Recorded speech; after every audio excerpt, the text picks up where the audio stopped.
प्रेम की बात कर रहे थे। हरियाणा में प्रेम तो वैसे भी ब्याह के बाद ही होता है जी। भाई ब्याह से पहले प्यार कर ले तो हम तो पेड़ पे ही लटके मिलते हैं। हरियाणा में प्रेम तो सबसे मुश्किल काम है, और संबंध विच्छेद के लिए बड़ी बड़ी बात नहीं चाहिए, बहुत सामान्य बात पे हो जाता है। वो प्रेमी ने प्रेमिका को जैसी सीने से लगाया तो प्रेमिका बोली तेरा दिल बड़ा कुरकुरा सा है। अरे बोले दिल कुरकुरा कौन आता है ना, बीड़ी का बंडल तोड़ दिया।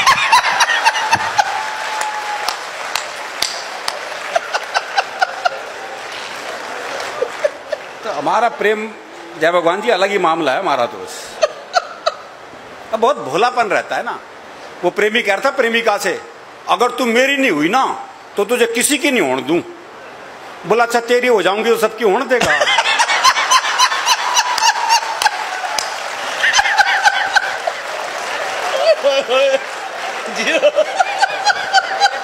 भैया ताली गूंजनी चाहिए, कमाल की बात है। Super super. ये भोलापन है भाई, क्या भोलापन है इसमें। तो हमारा प्रेम ऐसा ही है जी, अलग तरह का मामला है। अभी मेरा एक दोस्त मिला, उसके दोनों होठ बुरी तरह जले हुए। मैंने कहा होठ कैसे जल गए? बोला पत्नी मायके जा रही थी, स्टेशन छोड़ने गया था, मारे खुशी के इंजन चूम लिया। तो हमारी खुशी भी अलग अलग ढंग से प्रकट होती है। वो एक 22-23 साल का लड़का जी जबरदस्त बारिश में तरबतर भीगा हुआ हलवाई की दुकान पे पहुंचा।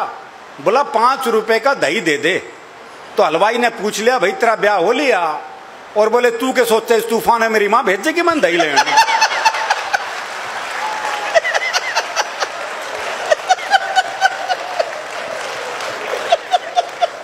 तो छिकारा साहब ये दही तो लानी पड़े जी, दही लाए बगैर तो गुजारा नहीं। तो हमारा प्रेम ऐसा ही है जी, बहुत अलग तरह का मामला है। हम तो यमदूत से मजाक कर ले, एक यमदूत पहुंच गया हरियाणा के छोरे के पास। बोले मैं तेरी जान लेने आया हूं। अरे बोले ले जा पड़ोस में रहे। बहुत अच्छे।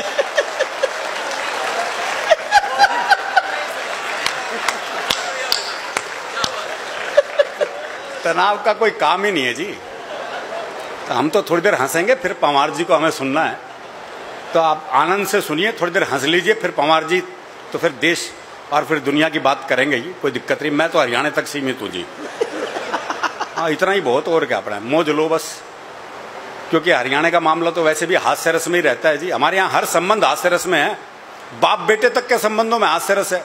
वो एक बेटा रात को 9 से 12 पिक्चर देखने जा रहा था, तो बाप ने कहा अगर जागता हुआ हूं तो दरवाजा खोल दूंगा, लेकिन अगर सोते को जगा दिया तो फिर नहीं खोल लूंगा। अब वो रात को 1 बजे लड़का वापिस आया, तो बोले कैसे पता लगा बापू सोवे है जाग गए है? तो अगले ने चौकीदार की आवाज बढ़ाई। चौकीदार की बढ़ाई, मोदी जी की नहीं। तो अगले ने चौकीदार की आवाज बढ़ाई, बोले राम प्रसाद सोवे है जाग गए है? बोले जागू हूं। बोले जाग गए तो खोल दे। तो जब बाप बेटे के संबंध ऐसे हैं तो बाकी संबंधों की तो आप कल्पना कर ही सकते हो। वो बटेऊ जो है पहली बार ससुराल जा रहा था, तो घर वालों ने समझाया, बोले देख पहली बार जा रहा है, 2 रोटी से फालतू मत खा लियो, इमेज खराब हो जाएगी खाम खा। बेचारा पहुंचा, 2 रोटी में कहां पेट भरा।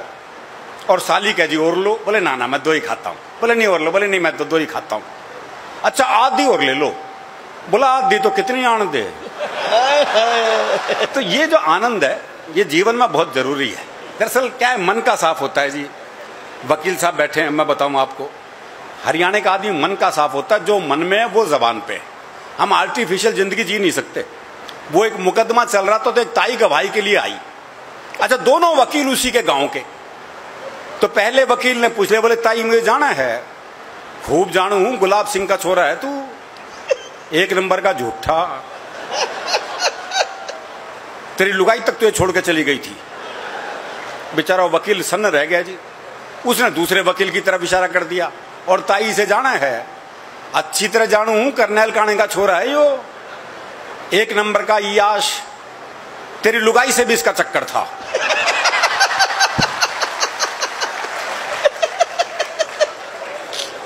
वत साहब, जज साहब ने कोर्ट स्थगित की, अपने चैम्बर में गए, दोनों वकील बुलाए, बोले खबरदार ताई से मेरे बारे में कुछ पूछ लिया तो।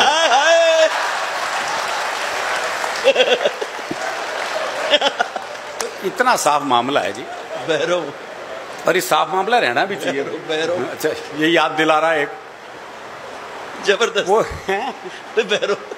वो एक दामाद पूछा ससुराल पत्नी के ने तो सास का जी नहीं करता भेजने का, तो उसने अपने बाकी बच्चों से कहा बोले अपने जीजा को समझाओ, और अगर नहीं माने ना तो यूं कह देना हमारी माता जी की देवी आ जाती है, और जब देवी आ जाती है अपनी बात मनवा के छोड़ती है। बालक पहुंच गए, बोले जी आज अभी नहीं भेजेंगे, बोले नहीं लेके जाऊंगा। बोला ऐसा हमारी माता जी की देवी आ जाती है, और जब देवी आ जाती है अपनी बात मनवा के छोड़ती है। बोला देवी आ जाए देवा आ जाओ, मैं तो लेके जाऊंगा। थोड़ी देर बाद सास जो है वो बाल बाल बिखेर के आ गई, बोले देवी आ गई ना भेजूं, देवी आ गई ना भेजूं, देवी आ गई ना भेजूं। दामाद थोड़ी देर ड्रामा देखता रहा, फिर बोला भैरव आ गया लेके जागा।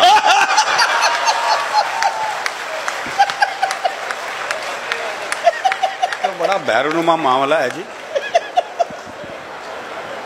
अच्छा, हरियाणा में काम वही कर सकता जो हरियाणा का हो।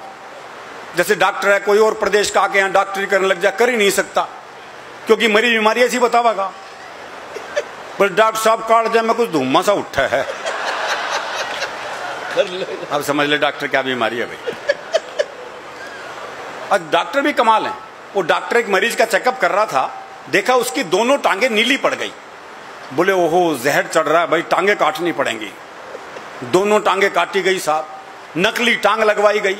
देखा कुछ देर बाद नकली टांग भी नीली पड़ गई। बोले ओहो तुम्हारी तो जीन्स ही रंग छोड़ती है। और बड़ा घुमा के इलाज करते हैं, डायरेक्ट इलाज भी नहीं होता। वो एक के बहुत खांसी थी, डॉक्टर के पास गया, डॉक्टर ने जुलाब की गोली दे दी। बाद में कंपाउंडर ने कहा बोले ये क्या जी, उसको तो खांसी थी, आपने जुलाब की गोली दे दी। बोले कुछ नहीं, साला खांसने से पहले 100 बार सोचेगा।